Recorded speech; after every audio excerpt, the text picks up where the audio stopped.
Welcome to I am a Guide channel. Municipality administration and water supply டிபார்ட்மெண்ட்லேருந்து vacancies வந்து announce பண்ணியிருக்காங்க. இதுக்காக வந்து தமிழ்நாடு வாட்டர் சப்ளை அப்படின்னு சொல்லுவாங்க. இதுக்கான வேலை வாய்ப்பு சென்னை அந்த இடத்துல இருக்கும். அவங்களுக்கு எக்ஸாம் சென்டர் நம்ம ஆல் ஓவர் டிஸ்ட்ரிக்ட் வைஸாக தனித்தனியாக வந்து கொடுத்துருக்காங்க. இதுக்கான நோட்டிஃபிகேஷன் 2 பிப்ரவரி வந்து நோட்டீஸ் வந்து டிக்ளேர் பண்ணியிருக்காங்க. இதுக்கான ஸ்டார்டிங் டேட் வந்து 9 பிப்ரவரி அங்கே வந்து ஸ்டார்ட் ஆகும். கிட்டத்தட்ட ஒரு மாதம் வந்து உங்களுக்கு டைம் வந்து கொடுத்துருக்காங்க. அப்ளை பண்ணுறது வந்து எப்படி என்னன்னு சொல்கிறேன். இதற்கான ஆர்டர் செலெக்ஷன் பேசிஸ் வந்து அண்ணா யூனிவர்சிட்டி சென்னை அவங்க தான் வந்து இதுக்கு இது பண்ணுறாங்க. இன்வைட்டட் வெரிஃபிகேஷன் ஆன்லைன் மோட் 12/3/2024 அது வரை வந்து நீங்கள் வந்து இது பண்ணலாம் ஃப்ரெண்ட்ஸ். வேகன்சி டீட்டெயில் வந்து கொடுத்துருக்காங்க. ஒவ்வொரு டிபார்ட்மெண்ட்லையும் எவ்வளோ என்ன ஏதுன்னு சொல்லி தெளிவாக வந்து கொடுத்துருக்காங்க. இந்த நோட்டிஃபிகேஷன் பிடிஎஃப் லிங்க் வந்து உங்களுக்கு வந்து டெலிகிராம் சேனலில் ஷேர் பண்ணுறேன். உங்கள் ஃப்ரெண்ட்ஸ் சர்க்கிள் யாரும் இந்த ஜாபுக்கு இன்ட்ரெஸ்டாக இருந்தால் அவங்களுக்கு வந்து இந்த வீடியோ வந்து மஸ்ட்டாக ஷேர் பண்ணுங்கள். ஏன்னா ஸ்டார்டிங்கே உங்களுக்கு வந்து 40K வந்து கொடுப்பாங்க. 37-40 எவ்வளோ தான். நீங்கள் சிவிலாக இருக்கட்டும், டிப்ளமா வந்தாலும் பரவாயில்ல, மெக்கானிக்கல் இன்ஜினியரிங் பிஇன்னு முடிச்சிருந்தாலும் நீங்கள் வந்து இதுக்கு அப்ளை பண்ணலாம் ஃப்ரெண்ட்ஸ். டிப்ளமோ ஆர் இன்ஜினியரிங் எந்த டிபார்ட்மெண்ட்டாக தான் அப்ளை பண்ணலாம். ஒன்ஸ் வந்து நீங்கள் எக்ஸாம் கிளியர் பண்ண போகிறீங்க, உங்களுக்கான டாக்குமெண்ட்ஸ் செக்கிங் வச்சுட்டு உங்களுக்கான வேகன்சிஸ் வந்து ஒதுக்கிடுவாங்க ஃப்ரெண்ட்ஸ். அவ்வளோதான். அதனால் வந்து இவங்க டிஎன்பிசி படிக்கிற அனைத்து ஃப்ரெண்ட்ஸ் வந்து இதுக்கு வந்து வேணால் பர்டிகுலராக வந்து இந்த டிபார்ட்மெண்ட்லேருந்து உங்களுக்கு வந்து கொஸ்டின் வந்து அலாட் பண்ணுவாங்க. உங்களுக்கு வந்து மார்னிங் ஒரு எக்ஸாம் கண்டக்ட் பண்ணிட்டு ஈவினிங் ஒரு எக்ஸாம் வந்து கண்டக்ட் பண்ணுவாங்க. அது ரெண்டுலேயும் வந்து வேணும். இன்டர்வியூ பேசிஸ்னு வந்து சொல்லியிருக்காங்க. செலெக்ஷன் ப்ராசஸை பொறுத்தவரை ரிட்டன் எக்ஸாம் ஒரு சின்ன இன்டர்வியூ இருக்குன்னு வந்து சொல்லியிருக்காங்க. 1 or 2 டேஸ் கம்ப்ளீட் பண்ணிட்டு அவங்க டாக்குமெண்ட் செக் பண்ணிடுவாங்க ஃப்ரெண்ட்ஸ்.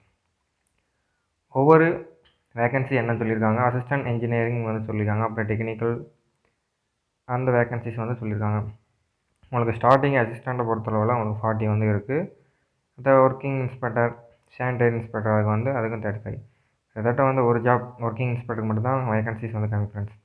ஆல் ஓவராக அவங்களுக்கு வந்து 1933 வேகன்சிஸ் வந்து கொடுத்துருக்காங்க. எது ஃப்யூச்சரில் வந்து இன்க்ரீஸும் ஆகலாம் ஃப்ரெண்ட்ஸ். ஏன்னா வந்து வேகன்சி அப்டேட் வந்து சொல்லியிருக்காங்க. ஒரு சில பாயிண்ட்ஸ் வந்து சொல்லியிருக்காங்க.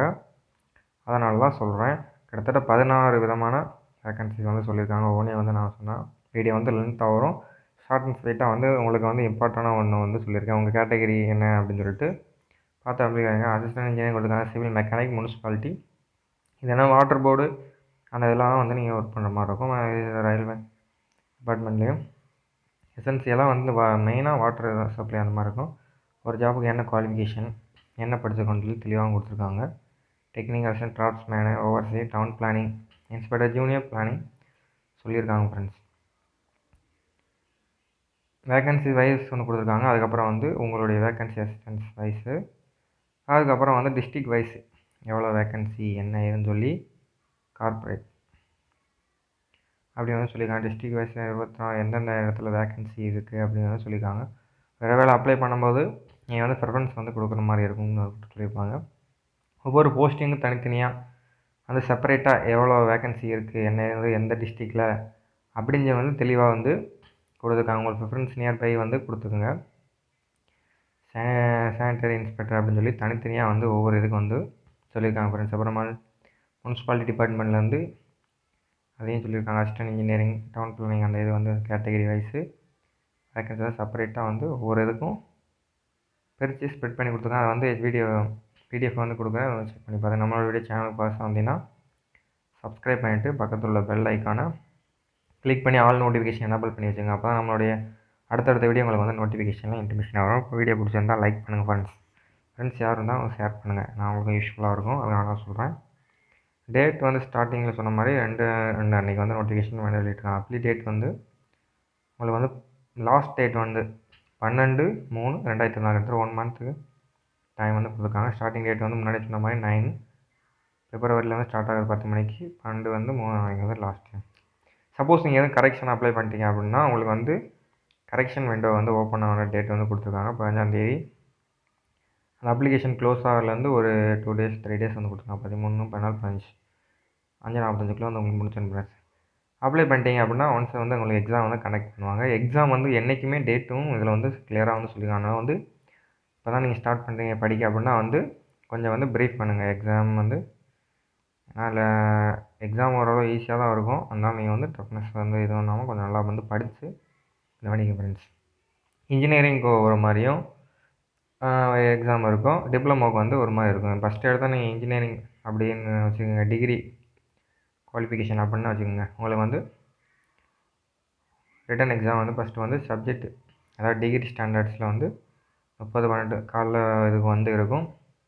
செகண்ட் பேப்பரில் வந்து கம்பல்சரி தமிழ் எலிஜிபிள் டெஸ்ட் வந்து, அதாவது 10th லெவலில் தான் இருக்கும். 12th லெவலில் வந்து உங்களுக்கு தமிழ் எலிஜிபிலிட்டி இருக்கும். அப்புறம் ஜென்ரல் டிகிரி ஸ்டாண்டர்ட், அதாவது உங்கள் டிபார்ட்மெண்ட்டு, நீங்கள் சிவில்னா சிவில், எலக்ட்ரிக்கல்னா மெக்கானிக்கல், அந்த மாதிரி டிபார்ட்மெண்ட் ஓரியன்டாக உங்களுக்கு வந்து மதியம் 2 மணிலேருந்து 5 மணி வரை இருக்கும் ஃப்ரெண்ட்ஸ்.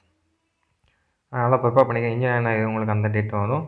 சப்போஸ் வந்து நீங்கள் டிப்ளமோ கேண்டிடேட்டாக இருக்கீங்க அப்படின்னா, diploma civil and diploma architecture அந்த டிபார்ட்மெண்ட்டில் இருக்கீங்க அப்படின்னா வந்து உங்களுக்கு வந்து ஃபஸ்ட்டு வந்து சப்ஜெக்ட் ஸ்டாண்டர்டாக, அதாவது டிப்ளமோ ஸ்டாண்டர்ட் வைஸாக உங்களுக்கு வந்து காலைல வந்து 9:30 to 12:30, 29 அதாவது இன்ஜினியரிங்காக தான் 30 டிப்ளமோ இருக்கும் பட்சத்தில் 29 உங்களுக்கு வந்து எக்ஸாம் இருக்கும் ஃப்ரெண்ட்ஸ். கம்பல்சரி பார்ட் ஏல வந்து தமிழ் எலிஜிபிள் டெஸ்ட் இருக்கும். அப்புறம் ஜென்ரல் டெஸ்ட் வந்து டிப்ளமோ ஸ்டாண்டர்டில் உங்களுக்கு வந்து எக்ஸாம் இருக்கும். அது வந்து 23 மத்தியானம் வந்து வந்து எக்ஸாம் கண்டக்ட் பண்ணுவாங்க ஃப்ரெண்ட்ஸ். டைரக்ட்லி முனிசிபாலிட்டி உங்களுக்கு வந்து இன்டிமேஷன் வந்து கொடுக்குறேன் கண்டிப்பாக, நோட்டி ஹால் டிக்கெட் வந்துச்சுன்னா. அப்புறம் ஃப்ரெண்ட்ஸ் ஏஜ் லிமிட் வந்து கொடுத்துருக்காங்க ஒவ்வொரு இதுக்கு என்ன வரும்னு சொல்லிட்டு. ஏஜ் லிமிட்டை பொறுத்தவரை நீங்கள் 1/7/2004 32 வயசுக்குள்ளே வந்து இருக்கிற மாதிரி வந்து பார்த்துங்க அப்படின்னு சொல்லியிருக்காங்க ஃப்ரெண்ட்ஸ். வேறு ஒன்றும் சொல்லலை. சில ப்ராக்மெண்ட்ஸ் நோ ஏஜ் லிமிட் வந்து கொடுத்துருக்காங்க. ஏஜ் லிமிட்லாம் எதுவும் கிடையாது. 32 வயசில் இருக்கவங்க தான் ஹேஸ் பேர் நீங்கள் வந்து அப்ளை பண்ண முடியும் இன்க்ரீஸ் அப்படின்னு வந்து சொல்லியிருக்காங்க. இதில் எதுவும் எக்ஸ்ப்ளனேஷன் வந்து கொடுக்கல ஃப்ரெண்ட்ஸ். ஏஜ் கண்டக்ஷன் அப்புறம் வந்து இந்த டிசபிலிட்டி கேட்டகரிக்கு அவங்க வந்து சொல்லியிருக்காங்க. அதை வந்து நீங்கள் பார்த்துக்கோங்க. அதுக்கப்புறம் வந்து என்ன படிச்சிருக்கணும், எஜுகேஷன் குவாலிஃபிகேஷன், அதை பற்றி டீட்டெயிலாக வந்து ஒவ்வொரு டிபார்ட்மெண்ட்டுக்கு வந்து கொடுத்துருக்காங்க. இதுலேயும் ஷார்ட் அண்ட் ஸ்வீட்டாக வந்து சொல்லியிருக்கேன். அசிஸ்டன்ட் இன்ஜினியரிங் ஆப்ரேஷனுக்கு வந்து பிஇ டிகிரி வந்து சிவில் மெக்கானிக்கல் முடிச்சிருக்கணும் ஃப்ரெண்ட்ஸ். பிஇ மோஸ்ட்லி டிகிரினாலும் அசிஸ்டன்ட் பொறுத்தவரை உங்களுக்கு வந்து இன்ஜினியரிங் தான் நீங்கள் கம்ப்ளீட் பண்ணியிருக்க மாதிரி இருக்கும். Chemical engineer, BTech degree civil or mechanical படிச்சிருந்தா வந்து நீங்கள் வந்து அப்ளை பண்ணலாம். இன்ஜினியரிங் தான் மோஸ்ட்லி.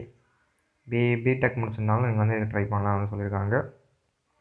அதுக்கு வந்து assistant engineer civil and mechanics CW R water ஏரியாவுக்கு வந்து நீங்கள் வந்து சிவில் ஆர் மெக்கானிக்கலில் வந்து யூனிவர்சிட்டி லெவல் பர்பஸ் வந்து பண்ணியிருக்கணும். பிஇ டிகிரி மெக்கானிக்கல் வந்து முடிச்சுக்கணும்னு சொல்லியிருக்காங்க ஃப்ரெண்ட்ஸ். அசிஸ்டன்ட் இன்ஜினியரிங் முனிசிபாலிட்டியை பொறுத்தவரை பிஇயில் சிவில் இன்ஜினியரிங் மெக்கானிக்கல் இன்ஜினியரிங் முடிச்சிருந்தா வந்து நீங்கள் இது வந்து எலிஜிபிள் வந்து சொல்லியிருக்காங்க. வாட்டர் போர்டு அசிஸ்டன்ட் சிவில் மட்டும் நீங்கள் முடிச்சிருந்தா இதுக்கு வந்து அப்ளை பண்ணலாம் அப்படின்னு வந்து தெளிவாக வந்து சொல்லியிருக்காங்க. ப்ரிஃபரன்ஸ் வந்து கொடுக்குற பொறுத்த இருக்குது. Post graduate and diploma health and public சர்வீஸில் வந்து பண்ணிடலாம் அப்படின்னு வந்து சொல்லியிருக்காங்க. சிவில் இன்ஜினியரிங் முடிச்சோம் அப்படின்னா சப்போஸ் அந்த கேட்டகரி வாட்டர் போர்டில் வந்து அசிஸ்டன்ட் இன்ஜினியரிங் மெக்கானிக்கலில் வந்து மெக்கானிக்கல் இன்ஜினியரிங்கில் வந்து எனி யூனிவர்சிட்டியில் வந்து நீங்கள் முடிச்சிருக்கலாம்னு சொல்லியிருக்காங்க. அதோட வந்து போஸ்ட் கிராஜுவேஷன் வந்து diploma and health public service engineering முடிச்சிருக்கோன்னு சொல்லியிருக்காங்க. அப்புறம் அசிஸ்டன்ட் எலக்ட்ரிக்கல் இன்ஜினியரிங் முடிச்சிருக்கணும் அந்த மாதிரி சொல்லியிருக்காங்க ஃப்ரெண்ட்ஸ். ஸோ அது மாதிரி ஒவ்வொருக்கும் செப்பரேட்டாக வந்து சொல்லியிருக்காங்க. உங்கள் கேட்டகரி என்ன இதில் இருக்குன்னு சொல்லி செக் பண்ணி பார்த்துட்டு வந்து நீங்கள் அப்ளை பண்ணுங்கள் ஒன்ஸு. அப்புறம் வந்து சிவில் இன்ஜினியரிங் முடிச்சிருக்கோம், அசிஸ்டன்ட் இன்ஜினியரிங் பிளானிங் அண்டு கார்ப்பரேஷனில் வந்து. அப்புறம் டவுன் பிளானிங் ஆஃபீஸரில் வந்து சிவில் இன்ஜினியரிங் வந்து முடிச்சிருக்கணும். அக்ரிகல்ச்சர் ஆர்கிடெக்சரில் வந்து எனி குவாலிஃபிகேஷன் சொல்லியிருக்காங்க ஃப்ரெண்ட்ஸ். அப்புறம் ஜூனியர் அசிஸ்டன்ட்டுக்கு வந்து சிவில் இன்ஜினியரிங் வந்து நீங்கள் முடிச்சிருக்கணும் அப்படின்னு வந்து சொல்லியிருக்காங்க. அப்புறம் வந்து லைசன்ஸ் டிப்ளமோ அப்படின்னு சொல்லியிருக்காங்க. சானிட்டரி இன்ஜினியரிங் டிப்ளமோ முடிச்சுன்னா நீங்கள் வந்து எலிஜிபிள் அப்படின்னு சொல்லியிருக்காங்க. டெக்னிக்கல் அசிஸ்டன்ட் அப்படின்னு சொல்லியிருக்காங்க. அப்புறம் டிரான்ஸ்மேன் அதெல்லாம் வந்து சிவில் டிப்ளமோ அந்த லெவலில் நீங்கள் முடிச்சிருந்தாலே போதுமானது. மெக்கானிக் முடிச்சிருந்தால் அப்ளை பண்ணால் கார்ப்பரேஷனுக்கு வந்து சிவில் அண்ட் மெக்கானிக்கல் டிப்ளமோ முடிச்சிருந்தால் நீங்கள் வந்து அப்ளை பண்ணலாம் ஃப்ரெண்ட்ஸ். அதுக்கப்புறம் டிரான்ஸ்மேன் முனிசிபாலிட்டியில் வந்து டிப்ளமோ சிவில் அண்ட் மெக்கானிக் முடிச்சிருந்தால் ஒன்ஸ் சிவில் அண்ட் மெக்கானிக் முடிச்சிருந்தா போதும்.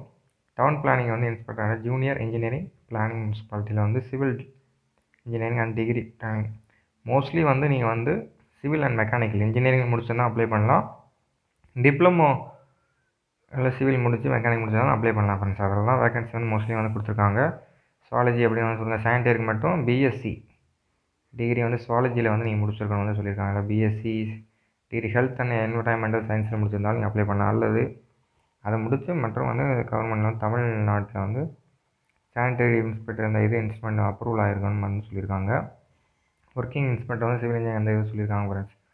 தமிழ்நாட்டு இதில் வந்து சொல்லியிருக்காங்க. தெளிவாக வந்து ஒரு இது பார்த்துட்டு வந்து நீங்கள் வந்து அப்ளை பண்ணுங்கள். இந்த பிடிஎஃப் வந்து கண்டிப்பாக அவங்க ஷேர் பண்ணுறேன். அப்புறம் நாலேஜ் வந்து தமிழில் வந்து நீங்கள் எது வேணும் அடாப்டிலிட்டி பார்த்துன்னு சொல்லியிருக்காங்க. அப்புறம் சர்டிஃபிகேட் ஃபிசிக்கல் ஃபிட்னஸ் சர்டிஃபிகேட் வந்து நீங்கள் வந்து ஒன்ஸ் அப்பாயின்மெண்ட் ஆகும்போது ஒரு டாக்டர்கிட்ட வந்து ஒரு ஃபிட்னஸ் சர்டிஃபிகேட் வந்து ஃபார்மேட் வந்து இது பண்ணுற மாதிரி இருக்கும்னு சொல்லியிருக்காங்க. அப்புறம் வந்து சென்டர்ஸ் வந்து கொடுத்துருக்காங்க. ஒரு exam 3 hours minimum qualification pass வந்து 300 மார்க் வந்து முன்னே நடக்கிறதுல 99 எஸ்சிஎஸ்சி தான் நீங்கள் எடுக்கணும். அதர் கேட்டகிரி வந்து 204 எடுத்தால் தான் நீங்கள் இந்த பாஸ் பண்ணுவாங்கள கன்சிடர் பண்ணுவாங்க ஃப்ரெண்ட்ஸ். மினிமம் வந்து குவாலிஃபைங் மார்க் வந்து தமிழ் எலிஜிபிள் டெஸ்ட்டில் வந்து எவ்வளோ பாஸ் பண்ணணும், 60 மார்க் எடுத்திருந்தால் அந்த பாஸ் ஆகும்னு சொல்லியிருக்காங்க. 150க்கு வந்து எடுத்திருந்தால் நீங்கள் வந்து இது குவாலிஃபைங் அந்த மாதிரி வந்து சொல்லியிருக்காங்க. அதை வந்து தெளிவாக வந்து நீங்கள் வந்து பார்த்துக்குங்க. எக்ஸாம் சென்டர் நம்ம தமிழ்நாட்டில் வந்து ஆல் ஓவராக வந்து எல்லா இடத்துலையும் வந்து கொடுத்துருக்காங்க. அதனால் செக் பண்ணி பார்த்துக்கோங்க. உங்களுக்கு நியர்பையில் வந்து ஒரு டிஸ்ட்ரிக்ட் 38 டிஸ்ட்ரிக்குமே எக்ஸாம் சென்டர்ஸ் அலாட் பண்ணியிருக்காங்க. அந்த ப்ரிஃபரன்ஸ் வந்து கரெக்டாக வந்து கொடுத்துருங்க friends. Okay friends, thank you for in this video. எல்லாருக்கும் என்னுடைய வாழ்த்துக்கள். வாட்டர் போர்டில் ஒரு வேகன்சி வந்து அப்ளை பண்ணுற டேட்லாம் வந்து ஆல்ரெடி ஸ்டார்ட் ஆகிடுச்சு ஃப்ரெண்ட்ஸ். அதான் சொல்லிட்டு தேங்க்யூ ஃபார் வாட்சிங் இன் திஸ் வீடியோ.